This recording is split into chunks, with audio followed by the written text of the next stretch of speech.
Red green online present. বছর বর্ষা এলে এই 6 মাস আমরা এরকম পানির ভিতরে থাকি, তো বেশি 3 মাসই বেশি এরকম পানি থাকে। তারপর আমাকে অনেক চলতে ফিরতে অনেক কষ্ট হয়, রাঁধতে বাড়তে চুলা সব ভিজা পুইরা সব হয়ে যায়, আমাকে ঘরে পানি ওঠে, অনেক কষ্ট হয় পানির ভিতরে আমরা চলাফেরা করতে।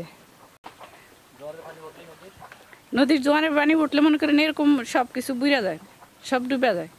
ডুবে যাওয়ার পরে মনে করেন বাড়ি থেকে বাইরে যায় না, পোলাপানি স্কুল মাদ্রাসায় যাইতে পারে না, চলাফেরা খুব কষ্ট, আডে বাজারে কোনো লোকজন যাইতে পারে না, আমরা এরকম অবস্থায় থাকি, ঘরের ভিতরে থাকি। আর আজকে তো মনে করেন একেবারে খুবই খারাপ, আজকে 2-3 দিন পানির সংখ্যা বেশি। কইছি যে না আমাকে ঘরে বেড়া গোড়া ব্যাগ লিয়ে যায় ফিটাইয়া, ঘরে মধ্যে জোয়ার হইলে ঘরে ভাত পানি রাঁধতে কষ্ট, খাওয়াইতে কষ্ট, খাইতে কষ্ট, আমরা হইতে পারি না। মেঘনা ও তেঁতুলিয়া নদীর পানি স্বাভাবিক জোয়ারের চেয়ে 102 সেন্টিমিটার পানি বৃদ্ধি পেয়েছে। এটা পানি উন্নয়ন বোর্ডের নির্বাহী প্রকৌশলী জানিয়েছেন যে উজানি যে পানির যে ঢল, এর ফলে এই পানি বৃদ্ধির মূল কারণ। এবং এই পানি বৃদ্ধির ফলে এই মেঘনা ও তেঁতুলিয়া নদীর মধ্যবর্তী এবং বন্যা নিয়ন্ত্রণ বাঁধের বাহিরে অন্তত 20 থেকে 30টি গ্রাম প্লাবিত হয়েছে। এবং এসব প্লাবিত গ্রামগুলোর মানুষেরা জানিয়েছেন তারা দিনরাত খুবই কষ্টে তাদের পার করতে হচ্ছে। তার কারণ হচ্ছে যে ঘরগুলো প্লাবিত হচ্ছে এবং তারা সেখানে পানিবন্দী অবস্থায় রয়েছে এবং তাদের চলাচল থেকে শুরু করে কোনো কিছুই তারা স্বাভাবিকভাবে করতে পারছেন না এবং তাদের সন্তানদের শিক্ষা প্রতিষ্ঠানেও পাঠাতে পারছেন না। শুধু তাই নয়, তাদের রান্নার জন্য চুলা বন্ধ রয়েছে, পানির কারণে প্লাবিত হয়ে চুলা পানির নিচে ডুবে রয়েছে। এবং এছাড়াও আমি ঢালচর, দৌলত খানের মদনপুর, মেদুয়া সহ এবং বিভিন্ন চরে যে বসবাসকারী রয়েছে তাদের সাথে আমি কথা বলেছি। ঢালচরের মনির আমাকে জানিয়েছেন যে পানি বৃদ্ধির ফলে সেখানে তাদের খুবই কষ্টে দিন পার করতে হচ্ছে এবং তাদের খাওয়া দাওয়া সবই প্রায় বন্ধ অবস্থায় রয়েছে। এবং এই হচ্ছে ভোলা থেকে সর্বশেষ খবর।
আপনি করবেন নেন রোশন লক্ষণ তো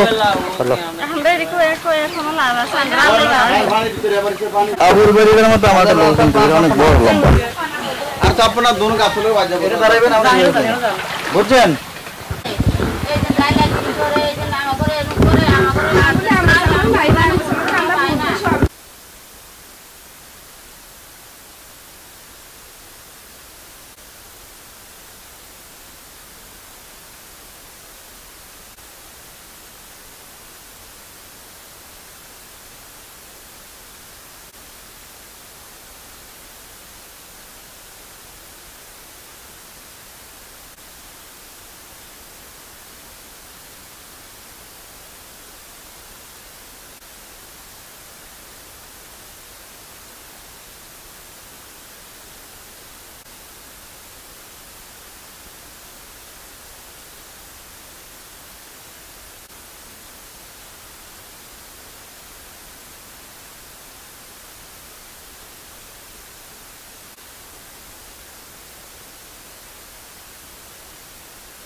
এই বিশেষ প্রতিবেদনটি যদি আপনাদের ভালো লেগে থাকে অথবা উপকৃত হন তাহলে অবশ্যই এই চ্যানেলটি সাবস্ক্রাইব করুন এবং লাইক, কমেন্ট ও শেয়ার করে রেড গ্রিন অনলাইনের সাথেই থাকুন।